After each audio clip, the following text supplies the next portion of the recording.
Eto, nako, tuluyan na pong nagbitiw si Baguio City Mayor Benjamin Magalong at bilang Special Advisor ng Independent Commission on Infrastructure. At sa kanyang inilabas na official statement noong September 27, ay sinabi niyang nagdulot ho ng pagdududa sa ICI, yung Independent Commission for Infrastructure, ang ilang mga kaganapan ho, yung mga recent developments. At sabi ho niya, ayaw niyang humantong ito sa baka maapektuhan ba yung buong komisyon at humina ang mandato ho nito. So, nagmalasakit po ito pong si Mayor Magalong. Kaya kasi ayaw niya raw ho na magkaroon po ng pagdududa at humina ang komisyon. Kaya sabi niya, mas pinili niya na umalis na ho at iwanan yung pwesto niya sa ICI. Pero, ipagpapatuloy niya raw po ang kanyang paglaban dito po sa kanyang sinimula, na mga anomalya sa di umano'y flood control scam o project dito po sa ating bansa. So, yun ho. Panoorin ho natin, mga kababayan, yung pag-resign, iba pang detalye ng pag-ibitiw ni Mayor Magalong. Ito ho, panoorin po ninyo. Wala pang 2 linggo, nalagasan na ng isang miyembro ang Independent Commission for Infrastructure o ICI matapos magbitiw sa pwesto si Special Advisor and Baguio City Mayor Benjamin Magalong.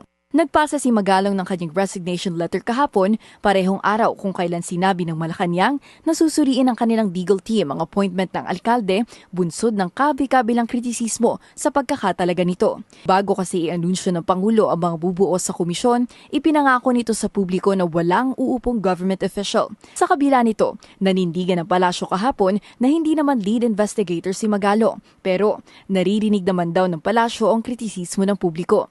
Opo, nababalita na nga po, medyo question po ang kanyang pagiging special advisor at yung kanyang ginagawang pag-iimbestiga. Although hindi po siya in-appoint as investigator.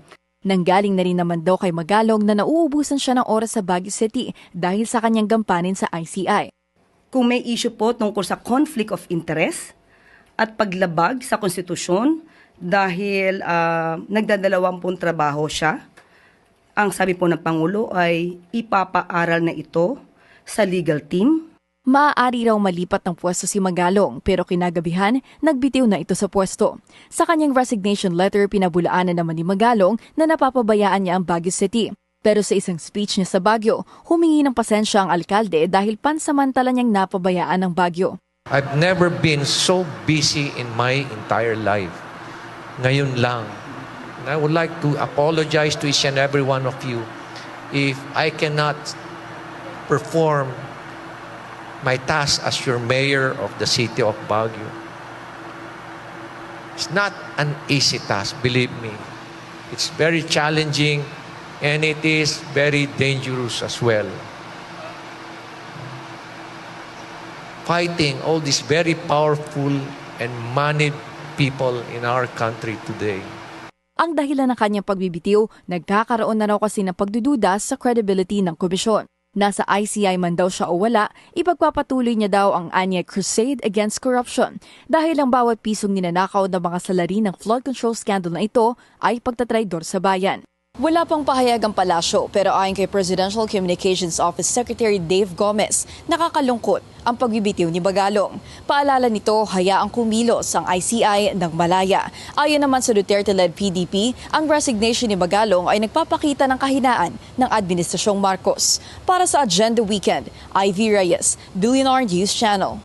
Pero isa ho sa naging, sabihin natin, nagpabilis ho para magdesisyon ito pong si Mayor Magalong matapos po yung naging pahayag mismo na Malacanang hinggil po sa kanyang appointment. Sabi po yan ni Jose Claire Castro na parang pinag-aaralan po yung issue po ng conflict of interest. Biruin mo, yung naratibo kay Senator Marcoleta, conflict of interest. Ngayon, eto rin. So, parang pinagdudahan, At ako naman, bakit sa umpisa pa lang ho, hindi na naimbestigahan at hindi na na-check ng gusto? Kung kailan na-appoint, tapos sabi, imbestigahan nyo nga sa posibleng conflict of interest nitong si Mayor Magalong. Ako man si Mayor may inis ako, magre-resign ako. Bakit to? Bakit niyo ako in-appoint sa umpisa pa lang, hindi niya naman itinago na siya po ay alkalde ng Baguio City at 'di ba may mga nagsasabi nga na talagang 'di ba talagang garantisado at talagang siya po ay lalaban dito po sa kampanya. Laban po sa sa maanumalyang flood control project. Pero sabi ko kasi biglang sinabi ni Yusek Claire Castro na inutusan daw po yung kanyang legal team at para suriin yung yung designation. Dapat sa umpisa pa lang. Sa umpisa pa lang naalaman na ho at yung designation appointment ni Magalong para matingnan daw ho yung posibleng conflict of interest. Ang sinasabi kasi 'di ba bilang special advisor ng Independent Commission, siya rin po ay mayor ng Baguio City. Ang sinasabi baka raw may problema at meron pong legal na usapin. Hindi pwede kasi dapat mag-focus ka bilang mayor ng Baguio City. Pero sa umpisa pa lang, dapat hindi nyo na ini-appoint. Diba? Dapat umpisa pa lang, ito i-appoint natin siya, i-aralin nyo nga kung pwede. Sa umpisa pa lang, nakapanumpa na at nagsimula na sa kanyang trabaho. Bakit ngayon nyo lang sasabihin na paiimbestiga? So may insulto nga naman. Itong si Mayor Magalong, kahit ako ang ganda ng usapan natin, tapos biglang sasabihin nyo, imbestigan, conflict of interest. Pero meron sa akin nagbulo, mukhang talagang sinisiraan at binabakbakan ito pong si Mayor Magalong dahil sa yung kanyang yung pananaw na sa politika na kung saan ay siya po ay kaalyado at talagang may simpatya kay dating Pangulong Rodrigo Duterte na sinasabi, maka Duterte yan Bakit na-appoint yan? Mga kababayan. So baka pag nagpatuloy yung Independent Commission ay yung mga malalapit sa mga Duterte ay baka ma-absuelto, yung mga ganon-ganon. Sana sa umpisa pa lang. Ako, dapat umpisa pa lang, tignan nyo, ito si Magalong, i-appoint natin i-check nyo. Di sa umpisa pa lang, hindi na nai-offer at naitalaga. Ganon lang ho yan. Okay, so mukhang mahina talaga. May mga proseso dyan ito si ganito, ipacheck nyo. Background check. Ay, kaya, pwede ba yan na mayor siya tapos magiging special advisor? Dapat may mga ganun pag-aaral. So, kayo ano masasabi nyo sa ating mga viewers, mga taga-subaybay dito po sa ating channel? Magbigay na po kayo ng comment. Okay, so yan lang po mga kababayan. Isa kong vlog kay Senator Marcoleta, conflict of interest. Dito rin kay Mayor Magalong, conflict of interest. Iisa pong naratibo. Alam na this. Okay, maraming salamat muli. Ito po si Kaeli. Magandang araw po sa ating lahat.